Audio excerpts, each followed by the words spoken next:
mais oui, il est tout mignon, le petit chat. Grandir. Ouais, grandir. On parlait de ça. Les amis, comme vous tous, j'ai grandi. Bon, après tout est relatif, hein. Je fais toujours 1m67 et je m'habille en 14 ans, mais voilà quoi. Mais quoi qu'il en soit, comme vous tous, je suis passé par la fameuse époque du collège. Et si vous êtes passé par là, vous savez très bien que c'est une époque de merde. Ah oui. Mais bien sûr, remplie de plein de petites anecdotes croustillantes. Et c'est donc pour ça qu'aujourd'hui, je vais vous raconter mes anecdotes croustillantes du collège, voilà. Et je sais pas pourquoi je mets mes mains sur les tétons, mais c'est parti, on y va.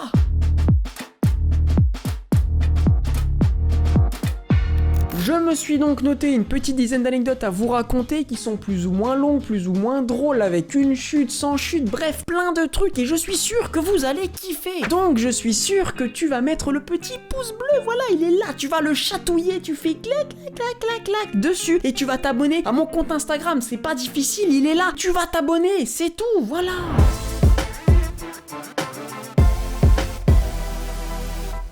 L'anecdote que je vais vous raconter là, c'est la plus vieille des anecdotes du collège. Parce qu'en fait, c'est un tout petit peu avant le collège, c'est genre en CM2, genre fin CM2. Je devais avoir 11 ans et j'étais avec un pote à moi qui volait comme ça régulièrement de l'argent à ses parents par billet de 50 €. Voilà, le mec c'était déjà un gangster, il avait 11 ans. Un jour, on n'avait pas du tout envie d'aller à la cantine et il me sort le billet de 50 balles. Je lui dis, mais mec, c'est fou, avec ça on peut s'acheter au moins 4 Big Mac et 18 frites. Il me regarde et il me dit, t'as tout compris mec. La sonnerie de midi retentit, on fait genre qu'on a vu nos parents, on fait coucou maman, oui allez j'arrive manger des pâtes chez toi. On passe donc par la grande porte où il y avait tout le monde qui sortait et on se taille en courant vers le McDo le plus proche. On arrive dans le McDo, on a 11 ans, on se dit qu'on a réussi à se barrer de la cantine sans se faire repérer, bref on se sent comme des boss. En plus on a 50 balles, donc on achète pas mal de bouffe, mais genre quand je dis pas mal c'est genre vraiment beaucoup de bouffe. On se met donc assis avec nos énormes plateaux, on commence un tout petit peu à manger, et là, notre professeur, donc celui qui s'occupait de toute la classe et à qui on avait dit qu'on allait à la cantine, entre dans le McDo et va se placer à la table d'à côté. Vous sentez le truc arriver là. On commence vraiment à paniquer, on se dit si là on est repéré, mais on est dead, on est vraiment mort, ils appellent nos parents et tout, bref c'est la merde. Le mec ne nous voit pas, on se dit qu'est-ce qu'on fait? Moi je lui dis, bah écoute, il me dit, t'inquiète mec, j'ai un plan. Dès qu'il va chercher sa nourriture à la caisse, nous on se taille en courant et il nous verra pas. Je lui dis, ok c'est un bon plan, mais qu'est-ce qu'on fait de la bouffe? On va pas gâcher 50 balles de nourriture. Il me répond, ok, bah alors on va tout bouffer. On a bouffé les frites, les burgers, on a tout bouffé comme ça en moins de 5 minutes. Et ensuite on s'est taillé en courant. Au final on s'est pas fait choper, mais on a flippé notre race et on a pu recommencer ça avant la semaine prochaine. Mais oui, faut pas déconner quand même. Donc voilà, si vous séchez la cantine, allez pas au restaurant qu'il y a juste à côté où il y a potentiellement tous les profs qui peuvent y aller. Allez genre plus loin, genre vraiment loin.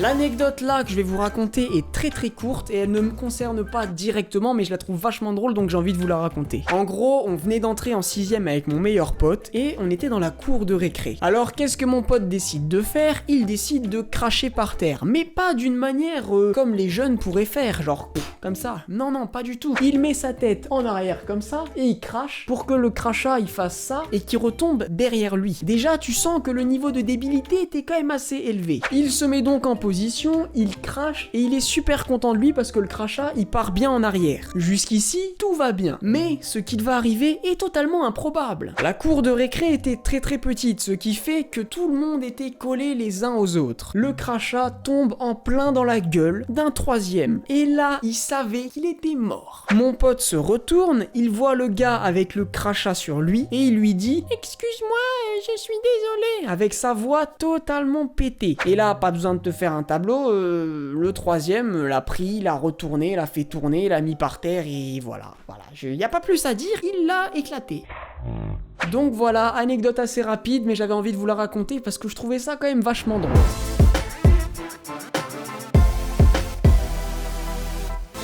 Alors cette anecdote là je voulais vraiment vous la raconter parce que je la trouve vachement stupide mais du coup vachement drôle. Alors en gros il faut savoir que moi et mes potes on était demi-pensionnaires, du coup on mangeait à la cantine. Mais notre cantine elle était pas dans notre collège, elle était dans un autre collège. On avait donc tous les midis 20 minutes de marche pour y aller et c'est quand même super long 20 minutes de marche, surtout quand on n'avait pas le droit de parler, on devait rester en rang et tout, bref le truc ultra chiant. On essayait donc de trouver des petits jeux comme ça sympathiques à faire pendant le chemin. Et on en avait trouvé un qui lui était plutôt vachement sympa. En gros, le but du jeu, c'était sur le chemin du retour de retenir notre salive, donc on fermait la bouche, on parlait pas, et on n'avalait pas notre salive de tout le chemin pour tout lâcher à la fin. Donc on retenait notre salive, et lorsqu'on arrivait dans la cour, on lâchait tout, et celui qui faisait la plus grande mare, il avait gagné. Et un jour, il y a un mec, mais il a fait une mare qui était énorme, elle faisait genre vraiment 1 mètre et on s'est tous dit mais waouh comment il a fait pour faire ça, et au final bah il avait juste pris un verre d'eau et il avait en plus retenu sa salive, du coup ça avait fait un truc énorme. Mais je me souviens que le jour là on était tous en mode waouh c'était fou. Ah oui aussi du coup pour ceux qui veulent savoir, j'étais une grosse merde à ce jeu, je n'arrivais pas à retenir ma salive, j'étais obligé d'avaler des fois et tout, bref au final j'avais une petite mare, elle faisait ça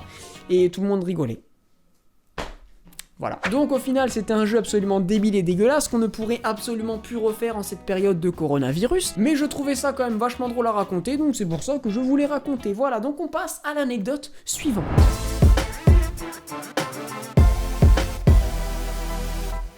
Bon, l'anecdote là que je vais vous raconter, je vous avoue que j'en suis pas vraiment fier. Pour faire simple, on était à la cantine et c'était vraiment des énormes tables où on était genre une vingtaine à la table. Et je me souviens que ce jour-là, ce qu'il y avait à manger c'était de la choucroute. Et tous ceux qui n'aiment pas vraiment la choucroute, vous savez très bien que même une bonne choucroute c'est dur à manger, mais alors une choucroute de la cantine, mama c'est dégueu. Et vu qu'on était beaucoup à pas aimer la choucroute, on n'a rien mangé. Jusque là, rien de très grave, bon même si ça faisait un petit peu de gaspillage et tout, on n'avait pas fait de conneries. Mais attention, ça arrive. On s'est dit, plutôt que d'aller chacun ramener son plateau, on va faire un plateau commun. On a donc enlevé tout ce qu'il y a sur nos plateaux, on a mis tous nos plateaux comme ça les uns sur les autres, et ensuite on s'est dit, bah il nous reste toutes les assiettes, toutes les cuillères et tout, qu'est-ce qu'on va faire? On va tout foutre dessus. On a donc pris les assiettes, on les a mises dessus, on a mis les verres, on a tout mis, les salades et tout. On a fait une montagne de déchets et de nourriture. Mais ça ne s'arrête pas là. Il y a une personne qui le porte,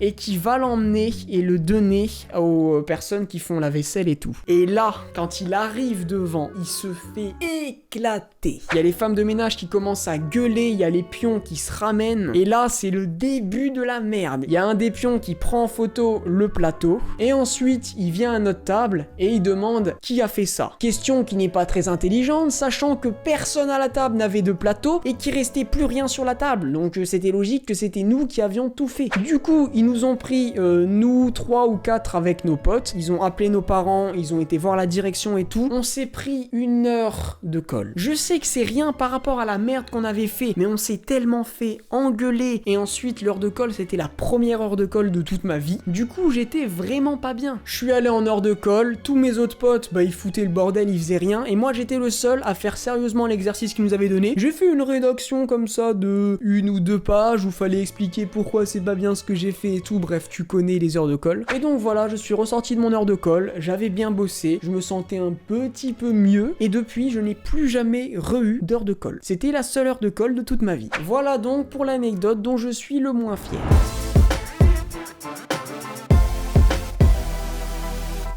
Alors cette anecdote là les amis, elle est vraiment très très drôle. À chaque fois que j'y repense avec mon pote, on se tape une barre. On était en 4e ou 3e, je sais plus trop, bref on était un petit peu plus grand qu'avant quoi. Et on avait plus trop envie d'aller à la cantine. On avait donc trouvé une solution, c'était venir en vélo, mais parfois il y en avait un qui pouvait pas ramener son vélo, ou alors qui avait trop la flemme et tout, du coup des fois on devait partager un vélo pour 2. Et là la technique était très simple, il y en a un qui pédale, pendant que l'autre il est assis sur le guidon. On faisait donc ça régulièrement, c'était vachement cool, mais un jour, ça s'est pas du tout passé comme prévu. La sonnerie de midi retentit, on sort, et là on s'aperçoit qu'il pleut. On se dit, bon, déjà, c'est pas ouf, mais c'est pas grave. On arrive donc en face du vélo, on regarde le guidon, et on voit qu'il y a un truc qui est pas normal. On regarde les freins, et on voit que le frein arrière a été complètement arraché en fait. Là, on se dit déjà que c'est un petit peu plus la merde, parce qu'on doit descendre une rue de pavés, sachant qu'il pleut, et qu'on a que le frein frein avant qui freine ultra brusquement. Mais c'est pas grave, on a 14 ans, on est des fifous, ils montent sur mon guidon et on trace. On arrive donc au niveau de cette descente, les pavés sont ultra mouillés, donc ultra glissants. Donc à ce moment-là, toute personne dotée d'intelligence serait descendue du vélo pour descendre à pied cette pente. Mais nous, bien sûr que non, on n'est pas du tout comme ça. Alors il continue de rester sur mon guidon et on décide de descendre. Le premier mètre, il se passe bien. Le deuxième aussi. Le troisième aussi. Bref, on continue comme ça sur 10 mètres. Sauf qu'en général, au milieu de la rue, j'avais pour habitude de freiner. Mais habituellement, je freinais avec le frein arrière. Sauf que là, vous savez qu'il n'existe plus. Il reste plus que le frein avant. On arrive donc au milieu de la rue. J'enclenche le frein avant. Et là, bam! La roue, elle glisse sur les pavés parce qu'il n'y avait plus. Et on s'éclate contre une vitrine de magasin de bonbons. Et là, je peux vous garantir qu'on s'est senti mal de fou. Il y a tout le monde dans la rue. Il y a les gens qui sont dans le magasin. Il y a le vendeur. Il voit deux jeunes sur un vélo sans frein qui s'éclatent contre une vitrine. Mais il n'y avait aucun impact, on n'avait pas brisé et tout, donc déjà là, ça allait bien. Et ensuite, on s'est remis sur le vélo, on est reparti jusqu'à chez moi. Mais voilà, c'était dingue parce qu'on s'est éclaté contre la vitrine d'un magasin en vélo pendant qu'il pleuvait. Donc voilà, c'est tout pour cette anecdote assez comique tout de même. Je voudrais dire, quoi de mieux? Quoi de mieux? Eh bien, il y a une chose encore meilleure, c'est la mini-anecdote que je vais vous raconter là pour la fin de cette vidéo. Mais avant, n'oublie pas de mettre un petit pouce bleu, de t'abonner à la chaîne et de t'abonner à mon compte Instagram, il est juste là, voilà, et on passe à l'anecdote suivante, je ferme ma gueule.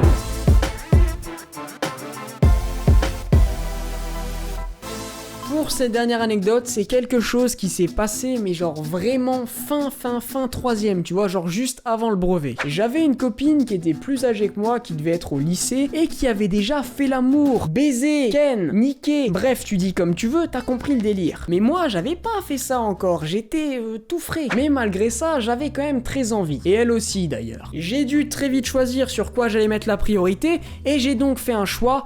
Le sexe, voilà, qui n'aurait pas fait ça en même temps? Je me suis donc retrouvé à lire ça, au lieu de réviser mon brevet. J'étais donc à absolument tous les cours, comme ça, sous la table, en train de réviser le sexe pour les nuls pour me préparer. Et au final, j'ai eu mon brevet et j'ai pas ken! C'est magnifique! Ah non, mais alors là, niveau ratio efficacité, c'était 0. J'ai pas révisé beaucoup mon brevet, je l'ai eu mention très bien. J'ai révisé ça pendant des heures et j'ai pas ken. Donc voilà, c'était ma petite anecdote pour vous dire que des fois, quand on veut trop précipiter une chose, quand on se plonge à fond dedans, et ça arrive pas. La morale est donc de ne jamais trop prioriser quelque chose, parce que si ça s'effondre, t'as plus rien en retour. Moi, j'ai eu de la chance quand même d'avoir mon brevet mention très bien, parce que voilà, j'étais quand même un petit peu le boss, j'avais pas besoin de réviser beaucoup. Il est grand temps pour moi de vous annoncer que c'est la fin de cette vidéo. J'ai encore plein d'anecdotes, comme je vous l'ai dit au début, à vous raconter. Donc si ça vous intéresse, n'hésitez pas à me le faire savoir en commentaire. Voilà, dites-le moi que vous aimez ça. Comme ça, je vous ferai un épisode 2 sur mes anecdotes du collège. De mon côté, je vais aller réviser mes cours. Je vous souhaite à tous de passer une excellente journée, une excellente soirée. C'était Scandover, terminé. Voilà, je fais genre, je donne des coups dans la caméra avec le livre, bref. Pas très intéressant. La première fois. Tiens, ça c'est cool. Tiens, je vais aller tester ça avec le chat. Sushi, viens là. Oui, allez, non, n'aie pas peur. Laisse-moi faire. Et oh, tu ne mords pas. Hein. Attention. Oui, voilà. Comme ça. Allez, c'est bien.